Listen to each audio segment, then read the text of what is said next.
മാറ്റിൻ്റെ വരാനിരിക്കുന്ന ഒരു കിടിലൻ എപ്പിസോഡിലേക്ക് എല്ലാവർക്കും സ്വാഗതം. അങ്ങനെ നമ്മളെ നയനയാണെങ്കിൽ നമ്മൾ അഭിയായിട്ട് നല്ല വട്ടം ചുറ്റുന്നുണ്ട് കേട്ടോ. അങ്ങനെ നമ്മളെ നയനയും ചന്തമോളും കൂടെ ഇങ്ങനെ റൂമിൽ നിന്ന് താഴോട്ട് ഇറങ്ങി വരുന്ന സമയത്ത് നമ്മൾ അഭിയാണെങ്കിൽ അവിടെ നിന്ന് ഫോൺ കളിക്കുന്നുണ്ട് കേട്ടോ. അങ്ങനെ നമ്മളെ നയനയെ കാണുമ്പോഴത്തേക്ക് അഭിയാണെങ്കിൽ അങ്ങ് പോകാൻ നോക്കും കേട്ടോ. അപ്പം നയന അമ്മയുടെ അടുത്ത് പറയുന്നുണ്ട്, അഭിയെ വിളിച്ചിട്ട് പറയുന്നുണ്ട്, എന്തായാലും നീ പിന്നെ ഇങ്ങനെ നടന്നാൽ പറ്റത്തില്ല.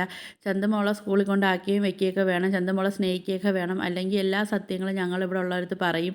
പിന്നെ നിൻ്റെ അവസ്ഥ അറിയാമല്ലോ, നീ ഇവിടുന്ന് പോവേണ്ടി വരും, പിന്നെ നിനക്ക് ജോലിയും കൂലിയും ഒന്നും ഇല്ലാതെ നീ ഇങ്ങനെ തെണ്ടി തിരിഞ്ഞ് നടക്കേണ്ടി വരുമെന്നൊക്കെ പറയുമ്പോഴത്തേക്കും നമ്മൾ അഭിയാണെങ്കിൽ നല്ല പേടിക്കുന്നുണ്ട് കേട്ടോ.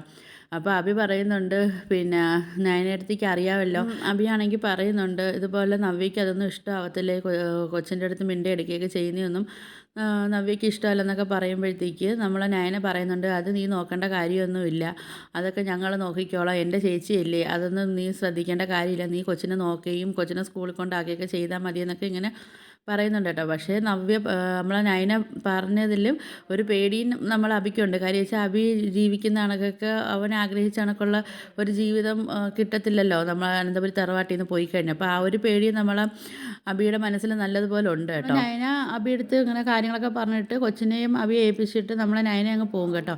അപ്പോഴത്തേക്കാണെങ്കിൽ നമ്മൾ അഭിയാണെങ്കിൽ കൊച്ചിനെ കളിപ്പിക്കുകയൊക്കെ ചെയ്യുന്നുണ്ട്. അപ്പോൾ ഈ കാഴ്ച കണ്ടിട്ട് നമ്മളെ ജലജ വരുന്നുണ്ട്. അപ്പം ജലജയ്ക്കാണെങ്കിൽ ദേഷ്യം എല്ലാം പിടിച്ചിട്ടാണ് ജലജ വരുന്നത്. അപ്പോൾ ജലജ ചോദിക്കും, നീ എന്താണ് ഈ കാണിക്കുന്നത്, ഈ കൊച്ചിനെ എടുത്ത് നീ എന്തിനാ കളിപ്പിക്കുകയൊക്കെ ചെയ്യുന്നത് എന്നൊക്കെ ചോദിച്ചിട്ട് ഇങ്ങനെ കുറേ വഴക്ക് പറയുന്നുണ്ട്. അപ്പോൾ പറയും, നീ എന്താ ഞങ്ങളെ മുമ്പിൽ ആ കൊച്ചിൻ്റെ അടുത്ത് ദേഷ്യവും കാണിക്കും, പിന്നെ അല്ലാത്ത സമയത്ത് നീ അതിനെ എന്തിനാ സ്നേഹിക്കുന്നതെന്നൊക്കെ ചോദിക്കും.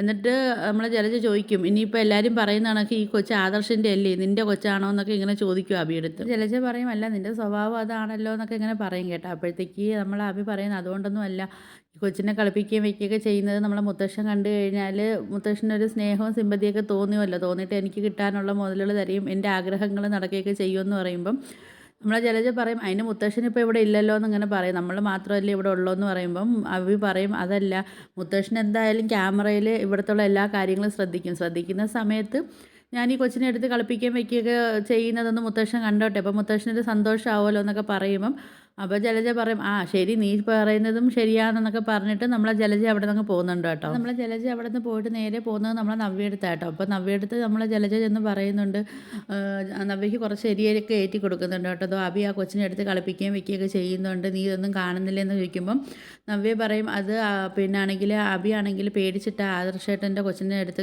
കളിപ്പിക്കുകയൊക്കെ ചെയ്യുന്നവൻ്റെ ജോലിയിൽ എന്തെങ്കിലും പ്രശ്നമാവുമെന്നൊക്കെ ചോദിച്ചിട്ടാണെന്ന് വിചാരിച്ചിട്ടായിരിക്കും അവനിങ്ങനെ ചെയ്യുന്നതെന്നൊക്കെ പറയുന്നുണ്ട് കേട്ടോ.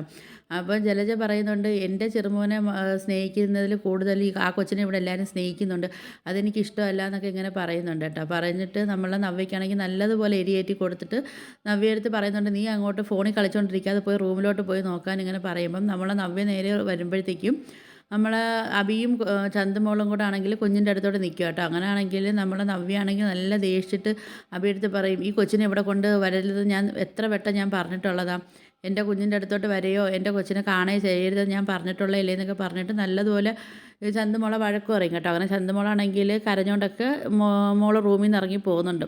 അങ്ങനെ അഭിയെടുത്ത് ചോദിക്കുന്നുണ്ട്, നിൻ്റെ അടുത്ത് ഞാൻ പറഞ്ഞിട്ടില്ലേ ഈ കൊച്ചിനെ എടുക്കുകയോ വയ്ക്കുകയൊന്നും ചെയ്യരുതെന്ന്, പിന്നെ നീ എന്തിനാ ഇങ്ങനെ സ്നേഹിക്കാൻ നിൽക്കുന്നതെന്നൊക്കെ ചോദിച്ചിട്ട് ഒരുപാട് വഴക്ക് പറയുന്നുണ്ട് കേട്ടോ.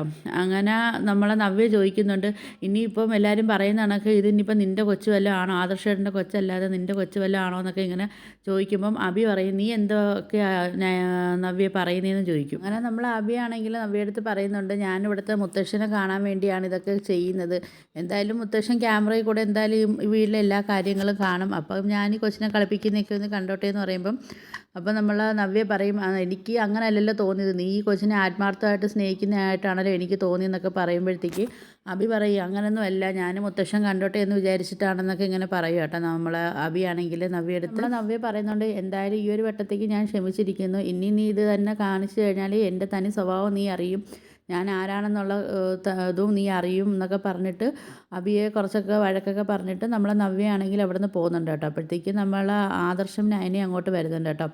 അങ്ങനെ അവർക്കാണെങ്കിൽ ഈ അഭി കുഞ്ഞിനെ എടുത്തിരിക്കുന്ന കാഴ്ചയൊക്കെ കണ്ടിട്ട് അവർക്കാണെങ്കിൽ നല്ല സന്തോഷമുണ്ട് കേട്ടോ. അപ്പം അവർ പറയുന്നുണ്ട്, എന്തായാലും ഭീഷണിപ്പെടുത്തിയിട്ടാണെങ്കിലും അഭി ഇതൊക്കെ ചെയ്യുന്നുണ്ടല്ലോ, ഇതൊക്കെ കണ്ടിട്ട് നമുക്കൊരു സന്തോഷമുണ്ടല്ലോ എന്നൊക്കെ ഇങ്ങനെ പറയും കേട്ടോ. നമ്മൾ ആദർശം നയനയും കൂടെ അഭിയെടുത്തോട്ട് നയനയും ആദർശം വന്നിട്ട് പറയുന്നുണ്ട്, എന്തായാലും ഞങ്ങൾക്കിത് കണ്ടിട്ട് നല്ല സന്തോഷമായി, എന്തായാലും നിനക്ക് കുഞ്ഞിനെ കളിപ്പിക്കാനൊക്കെ തോന്നിയല്ലോ എന്നൊക്കെ ഇങ്ങനെ പറയുന്നുണ്ട് കേട്ടോ. അപ്പോഴത്തേക്കാണെങ്കിൽ നമ്മളെ നവ്യ അല്ല സോറി നയന പറയുന്നുണ്ട്, എന്തായാലും പിന്നെ ആദർശേട്ടനെ അല്ലേ ഇവിടെ എല്ലാവരും കുറ്റപ്പെടുത്തുകയും വെക്കുകയൊക്കെ ചെയ്യുന്നത്. അപ്പോൾ അതിൻ്റെ ഒരു ചെറിയൊരു അംശങ്ങൾ നീയും അനുഭവിക്കണമല്ലോ. അപ്പോൾ എന്തായാലും നീയും ഇടയ്ക്ക് കൊച്ചിൻ്റെ അടുത്ത് കളിപ്പിക്കുകയും കുഞ്ഞിൻ്റെ കാര്യങ്ങളൊക്കെ നീയും നോക്കണമെന്ന് പറയും കേട്ടോ. അപ്പോൾ ഇത് നമ്മളെ നവ്യയാണെങ്കിൽ കേൾക്കുന്നുണ്ട്. അപ്പോൾ നവ്യ ചോദിക്കുന്നുണ്ട്, ഇവരെന്താ ഇങ്ങനെയൊക്കെ പറയുന്നത്, അബിയുടെ കുഞ്ഞെന്നോ എന്താ ഇവർ പറയുന്നതെന്നൊക്കെ, എന്തോ ഇവർ എന്നിൽ നിന്ന് എന്തൊക്കെയോ മറച്ച് വയ്ക്കുന്നുണ്ടല്ലോ എന്നൊക്കെ ഇങ്ങനെ നവ്യ ഇങ്ങനെ പറയുന്നുണ്ട്. നവ്യ പറയുന്നുണ്ട്, അവിടെ വേറെ ആരും ഇല്ലല്ലോ, ഇവർ മാത്രമല്ലേ ഉള്ളൂ. അപ്പോൾ ഇവരെന്താ പറയുന്നതെന്നൊന്നും എനിക്കും അങ്ങോട്ട് മനസ്സിലാവുന്നതുമില്ല. ഇനിയിപ്പോൾ ഇവർ പറയുന്നത് സത്യമാണോ, എന്തായാലും ഇതിനകത്ത് എന്തെങ്കിലും ദുരൂഹതകൾ വല്ലതും ഉണ്ടോ, അവൻ എന്നെ വീണ്ടും ചതിക്കുവാണോ, അങ്ങനെയാണെങ്കിൽ ഞാൻ അവനെ വെറുതെ വിടില്ല. കാര്യം വെച്ചാൽ ഞാൻ അവനെ പോലീസിൽ ഞാൻ കയറ്റും, അവനിക്ക് ശിക്ഷ ഞാൻ മേടിച്ചു കൊടുക്കും. എനിക്കൊരു കുഞ്ഞും കൂടെ ആയതാണ്, ഇനിയും ഞാൻ നല്ല ഉത്തരവാദിത്തത്തോടെ ഞാൻ നിൽക്കണമെന്നൊക്കെ ഇങ്ങനെ പറയും. എന്നിട്ടും നവ്യ പറയുന്നുണ്ട്, എന്തായാലും ഞാൻ ഇതറിഞ്ഞതായിട്ട് ഇവരെ ആരും ഞാൻ കാണിക്കില്ല, എന്തായാലും ഇതിൻ്റെ സത്യാവസ്ഥ എന്താണെന്ന് എനിക്ക് അറിയണം. അപ്പോൾ അതിൻ്റെ തെളിവുകളോട് കൂടി തന്നെ എനിക്ക് ഇതിൻ്റെ സത്യാവസ്ഥ എനിക്ക് കണ്ടെത്തണം, അതുവരേക്കും ഞാനിത് ഭാവിക്കില്ല എന്നൊക്കെ ഇങ്ങനെ പറഞ്ഞിട്ട് നമ്മൾ നവ്യ ഇങ്ങനെ നിൽക്കുന്നുണ്ട് കേട്ടോ. അപ്പോൾ നിങ്ങൾക്ക് എൻ്റെ വീഡിയോസൊക്കെ ഇഷ്ടപ്പെടുകയാണെങ്കിൽ ഒന്ന് ലൈക്ക് ചെയ്ത് ഷെയർ ചെയ്ത് സബ്സ്ക്രൈബ് ചെയ്ത് കൂടുതലുള്ള ബെല്ലൈക്കനും കൂടെ ഒന്ന് എനേബിൾ ചെയ്ത് ഒന്ന് സപ്പോർട്ട് ചെയ്ത് സഹായിക്കണേ.